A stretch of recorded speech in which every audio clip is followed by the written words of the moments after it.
What's up, guys? It is Hot Wheels Tournaments, and today we have another Matchbox moving parts wave review. Today we are looking at 2024, can't believe I'm saying that, 2024 Wave 2. We have an absolute bonkers wave. We always get off to a little bit of a slow start, and now here in the second wave, we are hitting our stride with 4 new models and 2 recolors.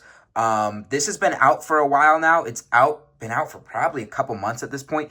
It took me forever to find them, and it's taken me a while to get around to actually filming this video. I've had these in hand for about a month now. I just haven't had a chance to film because I've been busy graduating college. So now that I'm finally done with that, I can get back to videos, and I'm going to completely revamp this channel over the summer, revamp the schedule, be posting way more consistently than I currently am. So stay tuned for an announcement on that. But we'll stop about the rebrand there. Today, we're actually going to take a look at these Matchbox moving parts models. So as I mentioned, 4 new models. You'll see 3 on the right, 1 on the left in the Alfa Romeo Stelvio. I have a feeling the 3 on the right are the 3 everyone's going to want to talk about. Maybe not everyone, but most of you. So we'll save the best for last. Let's go ahead and just get into it with these on the left. We'll lead off with a new model. We are taking a look at the 2022 Alfa Romeo Stelvio. This is one of 2 SUV offerings that we're going to be getting from Matchbox and Alfa Romeo this year. In fact, these are the only two Alfa Romeo SUVs that are currently being made by Alfa Romeo. Anyways, we do have this new packaging that they started doing this year. I think my official stance on it is I'm kind of out on it. I get that it's reusable, but I don't like the fact that the cars are exposed. And if you've seen some of my other unboxings, you've seen that I've had problems with when I pop these open. Sometimes the windshields, like the plastic pieces, are scuffed from like the actual thing, and that's kind of annoying. Anyways, we're not here to talk about the packaging. We're here to talk about the cars themselves. Now, as far as the new model goes, maybe not the most exciting pick ever. However, Matchbox, their big thing has been they always offer what's on the road. What you see on the road, that's what they do. That's what they make. And what's made on the road, like it or not, is SUVs. That is what everybody has. That is what sells. That is what people need to transport their families, to transport their stuff, to move, to go to work, to go to soccer practice, whatever it may be. That is what sells because it is what is most available and it's what's most convenient. So if Matchbox is going to make road-going cars, SUVs are going to be what you get. I'm happy to finally see an Alfa Romeo one. I think Alfa Romeo has one of the best looking grills of any car manufacturer today. It's just so instantly recognizable. From the side, that could realistically be any SUV produced by any brand, but you get to the front and you know what? That's an Alfa Romeo. That triangle grille, you can even recognize the badging with how well tampoed that is. Get some nice headlights. Looks really, really good. Very well done. Come around to the side, you'll see the moving part is the door. That opens nicely. You can see into the interior, see all the stuff going on there. Close it. Seams are all right. The doors are usually the worst when it comes to having the seams being noticeable. That's fine. I kind of wish the wheels weren't just blacked out. I'd like either, I think, like silver wheels or like a silver rim maybe going around it. I think the black rims are a little bland. But whatever, you go around to the rear, you get the Alfa Romeo in cursive on the license plate there, and then some taillights. And again, the badging. All in all, very solid execution of this car. It looks pretty good. No real complaints. I'm pretty indifferent to it. I like that it's an Alfa Romeo, but that's kind of where my interest in the car stops. SUV, we've seen so many produced in the real world. They're now infiltrating the Matchbox line in droves, and outside the big flagship ones like the Wagoneer or the Lexus LX, those like giant, fleet car style SUVs, I don't have a lot of interest in them, and the Stelvio falls into that. This is even technically an SUV. I think it's technically a crossover. I'm not sure. Whatever. But that is the Alfa Romeo Stelvio. We now move on to one of the OG moving parts models, the 1965 Volkswagen 1600 TL Fastback. This might even have been the first moving parts, in the first wave of moving parts models. I believe it was in either red or purple, I want to say. Red feels right. I think there's also a purple release. I don't know. This isn't a car I'm terribly interested in, but it's worth talking about because it is one of the OGs, and it comes in a beautiful, Beautiful, beautiful British racing green. I mean, look at that. Let's see, get a nice little license plate, some VW badging, headlights, but the color is what stands out here. Absolutely incredible color. Love the disc wheels on it. The doors do open. You can peer into that old school interior. Very, very nice. Big, big seats in there. I kind of noticed. That's hilarious. You can see the seats are super wide. Close it. Other nice thing about a dark color, those seams are a lot harder to notice. They blend in. We get a gray base here. If it was chrome, it would be perfect. This would be the perfect release of the car. It would look fantastic in chrome. Gray's all right. But, you know, if it went to chrome, this would be a 10 out of 10 execution from Matchbox. All in all, always been a good casting. Looks really, really, really good in green. I like the disc wheels. Let's move on to the next one. Another recolor. The only other recolor in this case, the 2016 Ram Ambulance, or as many call it, the Rambulance, you know, to shorten it. This has been a very, very popular model. First coming out, in 2022? It came out in that first mix of 2022, which just for whatever reason never shipped out, never got distributed everywhere, was never seen, which makes the first edition, the new model of this car, very hard to find and very, very valuable as a result. It then has been recolored, twice since then? In moving parts, it's got 3 releases, I believe. Maybe this is the 4th. This is either 3rd or 4th. I can't remember exactly. It also had a fantastic Matchbox Collector's release where it was in the national parks, like chrome green, and it was absolutely fantastic. That is by far the best release. But here, oops, I just knocked something off my Lego ATTE over here. That's what's in the background here. So if you're a Star Wars fan, one of the coolest Star Wars vehicles in my opinion. Anyways, talking about the car itself, let's take a look at the deco.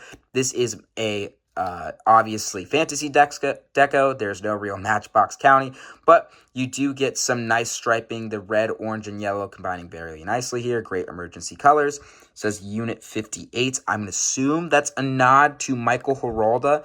I'm going to assume that means he designed this deco. Michael Hiralda, legendary Mattel designer, did a lot of decos for Hot Wheels and Matchbox. His thing is Adler 58. That's like usually his like little logo that he puts on a lot of his cars. Not Adler 58 here, but I'm going to assume that 58 means he did design it, and that's a nod to his deco. Get a very nice front tampoed grille here. That looks really, really good. We get all the headlights, all the emergency lights. Looks really, really well done. Fully filled in. You can see here that the grille is decoed in black. I don't believe that is a decoed grille. Typically, that would be gray, just like because it's part of this base. But you can see it's all tampoed in black. Nice little light bar up top. Turn it around. We get all 4 sides. Love that with the moving parts cars. Oftentimes when cars can get all 4 sides done, they do it because they are a higher price point, so they can afford to do multiple tampo passes, unlike they can with some. Get some beautiful red doors. You can see in all the way to the front. You can see the full emergency medical bay back there. Looks really, really good. Then you close it. You get the striping on the red doors. I wish those were white. I think it looks a little bit old school and weird and red. I wish these were white. Minor complaint, though. And then you get the fully tampoed emergency lights and taillights again. Same complaint as the VW. This would look really, really good with a chrome base. It would look fantastic. They do gray here. That VUM chrome costs a little bit more, so sometimes it gets cut. But you know what? I'd rather have a completely tampoed vehicle than a chrome base on this ambulance. That's very well done. It's one of the most popular moving parts models for a reason. That is fantastically executed. Let's get into the cream of the crop. We are talking about the 3 new models, the 1978 Ford Bronco, 2019 Lamborghini Aventador SVJ Roadster, and the 1970 AMC Javelin, which we will start with here in not quite a baby blue, more of a light blue, I would say. You can see the new for 2024 model there. I'm glad Matchbox has finally started including the new model badges. So often, it's just impossible to remember what all the new models are when they get revealed in July. And sometimes there are ones you know are coming and you know are new, and there are ones that you forget might be a new model sometimes. You're like, have you seen that before? So I'm glad they finally took the guesswork out of it and have gone ahead and done that for us. Let's talk about the 1997 AMC Javelin. I have long said that the type of car that translates best to the Matchbox moving parts line is classic muscle cars. I don't know why that is.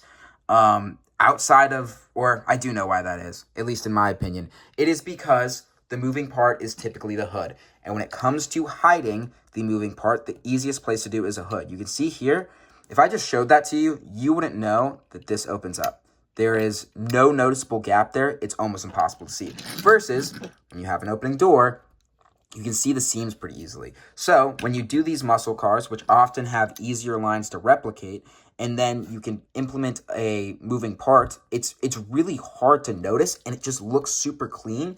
You don't get any of those gaps, and then you still get the moving part on top of it. That's why it looks so good. So let's talk about the car itself.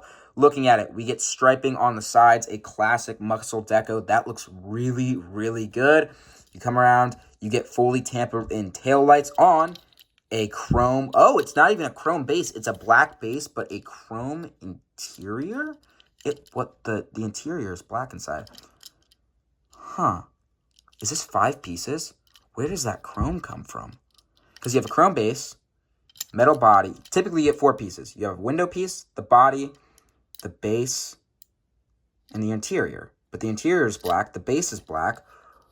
Where does the chrome come from? Interesting. I'm going to have to ask Abe about that at the convention. That's really, really cool. No headlights, unfortunately. Really wish we got that, but it kind of gets made up for. We get a nice little detail on that hood. You can see the Javelin logo and lettering. That's really, really cool. Then tri-spoke wheels. And, you know, there's no tampo pass on the headlights, probably because they did a tampo pass. On the engine, you have a fully detailed engine, and that looks absolutely incredible. Last year, my favorite new moving parts model was the Mustang Boss 302. The 1970 AMC Javelin is going to be a serious contender for my favorite new model this year because this thing is incredible. It comes in an incredible color. It has some great striping on it. You have some great tri-spoke wheels. You get a nice breakup in color with that black hood, very similar to how the real thing or the car often looks in real life. Dude, that is so clean. You get the chrome bumper, you get the chrome rear, and then they break it up by giving you the black base, which gives you black exhaust. Oh my God, this thing is fantastic. It's a beautiful color. They even trim the window in silver here. I mean, this is fantastic execution. This is what the moving parts line can be. This is what it's capable of, and it looks absolutely fantastic. For whatever reason, the muscle cars just translate best to it, but this is the moving parts line at its best. This is a fantastic release. I am very excited about it. I mean, it looks like it's fresh off a lot. I mean, this looks like something you see at a car show. You know, a classic 70s, 80s, like muscle car show, 60s. This is what you would see. This is something that was literally taken off one of those lots and just shrunk down to 164. That is fantastic. All right.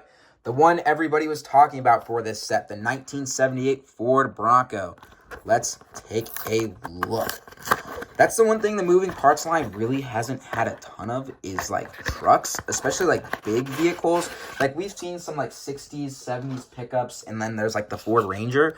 Outside that, we really haven't seen any like big vehicles coming out of the moving parts line yet. Outside of like, I guess this would be the other one that it comes to mind. There's not a lot of big vehicles that we've seen. And then the fire truck. This is awesome. So, talk about SUVs you like to see. Let's talk about the Ford Bronco. We're tired of all the modern SUVs. Give us the classic 70s SUVs, the true SUVs, the true sport utility vehicles. This is one of them. And wow, wow, wow. This thing is awesome. So, nice and lifted, nice and high off the ground like we expect to see. We get some nice striping on the side. You get some nice white. Looks like some silver there to break up the white and the blue. That looks really, really, really good. The cab piece is a separate color. Gives it a nice, gives it that classic Bronco kind of two-tone look. Little bit annoyed that the white piece up here, plastic, doesn't match the white paint of the deco. Oftentimes you see that when they try to color match a metal part to a plastic part, it doesn't quite work. I don't know how well it comes across on my iPhone's camera, but it is noticeable that the whites are different, so a little bit of a bummer there. Come around to the back, you get the taillights, you get the Ford lettering. Again, this one's fully VUM. That's a fully VUM base to give you the chrome bumper.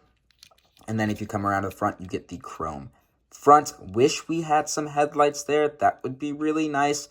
I would really like headlights and a license plate on that. a Bronco's just a perfect car to like try and replicate like a vintage style like license plate on it, and that would look really, really cool in my opinion. So I wish they would have done that. But if you flip open the moving part here, which is the hood, you will notice, and it's hard to see on this one compared to the AMC, you do get a fully decoed engine. So just like the AMC, you get an opening hood, and that is a blue engine piece.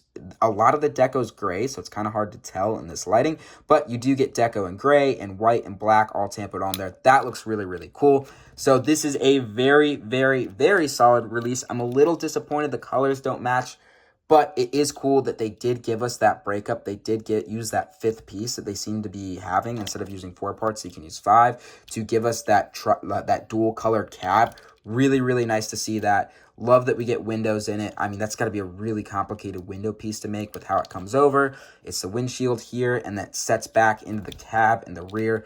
That looks really good. So, yeah, the colors don't match. I wish we had some headlights, but as far as execution, the silhouette is great. The size is great. It really does look like a Ford Bronco. There's some issues in terms of the execution of the model, but the casting itself is fantastic. This is one that will absolutely get some premium treatment, whether it's in collectors or the like the collector series or on matchboxcollectors.com. I expect this one to get a premium treatment. I could very easily see it being a gathering model this year and getting just a fantastic look. So this is one that's going to be around a while. It's going to get some awesome looks. Solid first edition. I think it could be better. It also could be worse. So I can't wait to see where they go with this, because this is a really well executed casting. All right, last but not least, I saved it for last because for most Matchbox collectors, true Matchbox collectors, this probably isn't the most anticipated casting. For me, it is. I've always been a supercar fan at heart. I love supercars. It's what got me into the hobby. Let's talk about the 2019 Lamborghini Aventador SVJ Roadster. This is an awesome casting, or awesome car, I should say. The Lamborghini Aventador Roadster looks really, really cool. It's really popular in movies and social media. You see these all the time getting posted on supercar accounts. And for whatever reason, there really hasn't been a release of it from any of the Mattel brands until now. We've seen the regular Aventador from Hot Wheels. We never got a Roadster version, which I always thought was weird. It's been a gap that they should have done for a long time. And Matchbox finally said, if you're not going to do it, we're going to do it. And here it is. Right as the Aventador retires, we get the Roadster version. And first of all, let me say this. The look of the car is phenomenal. They have nailed I mean, dude, this thing looks, in real life, it looks like a fighter jet. And they have translated that so well to the 1/64th version. Supercars, of course, always low to the ground. If you look at it here, why does my camera keep doing that? It keeps like off-centering. That's so weird. Anyways, you can see how low to the ground it is. That nose is like millimeters off the ground. That looks fantastic. You look at it from the side, you can see how well those angles, those intakes are perfectly there. I mean, they got that intake perfect. Awesome. You come around to the rear, you've got the spoiler, you've got some, it's really hard to see, but you've got that red tail lights put on there. You go to the top, you can see you've got the decoed in spoiler. You can see that they've used the interior piece to come in and fill in some gaps so they don't have to tampo it in and it would look weird. They just use that interior to form and mesh with the body of the car to form these angles and pieces here. That looks great. This is tampoed on here in the rear. Wow, wow, wow. Come around to the side, same decoing on the side. Love the blacked out wheels. I think it's a great, great choice. And then, of course, if you come around to the front, you've got a fully, what works out well with these Lamborghinis is don't necessarily need to do a front tampo pass, even though they did. They've tampoed some of the intake stuff down here to make it look better. That's really cool. But the hood, where you would normally have to do like a front tampo pass to do headlights, you don't have to do on Lamborghinis because the hood is so sloped and so low to the ground and so flat. it essentially just becomes part of the top. So you can do the headlights, you can do the intakes, you can do the Lamborghini logo without having to justify an extra tampo pass to do the front car, to do the headlights. So that's really cool and really convenient, I'm sure, for Matchbox. But the look of the car, the tampoing, the way everything melts together is very impressive. And then when we look at the moving parts, well, there's only one thing that can move, and it's the doors. And you see, pretty well seamed together there. You don't really notice them. Gotta be very careful not to break it here.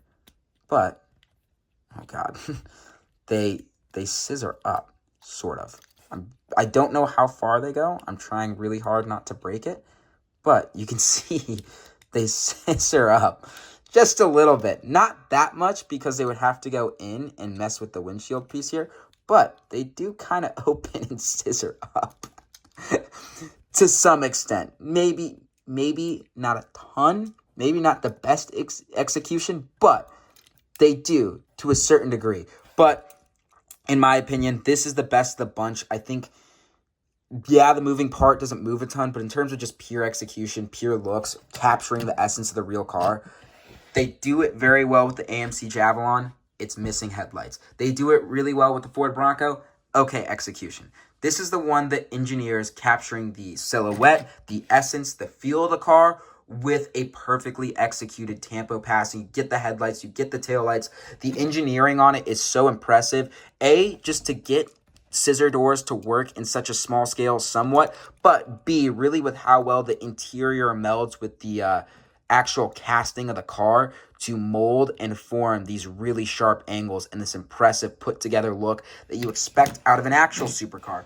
Anyways, that's it. That's the 6-car set. You get 4 new models. The Alfa Romeo is good, but a boring choice. The Lamborghini is the best in my opinion. Well executed, well put together, looks great.